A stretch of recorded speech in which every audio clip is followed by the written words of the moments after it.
Hey, good morning. I'd like to take the opportunity this morning to highlight one of the verses of our Sunday school text from last Sunday. 1 Peter 2:11, Peter writes, I beg you as sojourners and pilgrims to abstain from fleshly lusts which war against your soul.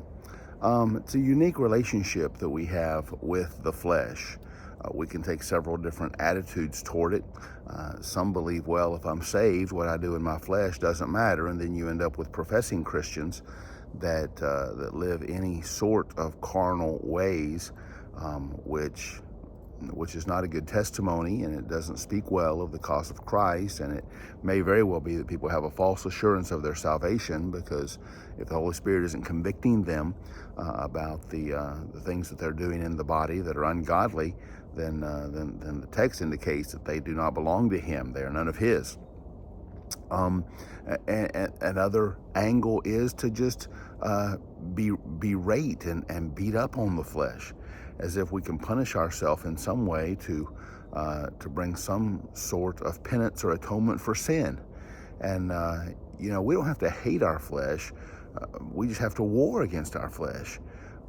We have to battle it.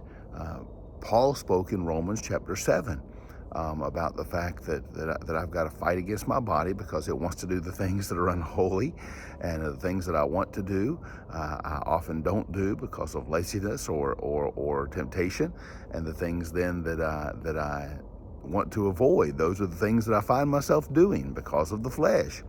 And Peter just says simply, number one, he's imploring us, he's beseeching us, he's begging us, he's pleading with us. Peter says, hey, stay away from those things because they are dangerous. When he says fleshly lust, that could be the temptation to trust in self too much. I don't think that's really what he's speaking of, but it could be the temptation to trust in self too much at the exclusion of trusting in God. It could be just, and this is likely what he's saying, the abundance of pleasure, the refusal to say no to the flesh, so that your flesh, rather than your commitment to Christ, dictates when you rest.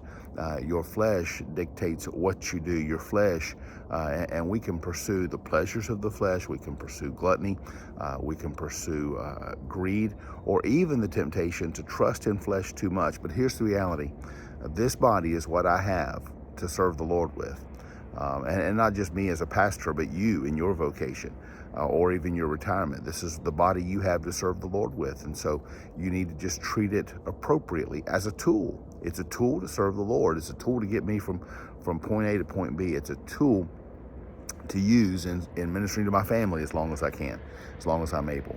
And so have the right attitude toward the flesh. Do not overly indulge the flesh, and do not hate the flesh, because it's what God has given us with which to serve Him. But an appropriate thought, and Peter concludes 1 Peter 2:11. He concludes verse 11 by saying these fleshly lusts, they war against our soul. They lead us away from Christ. They mess up our mind if we're not careful.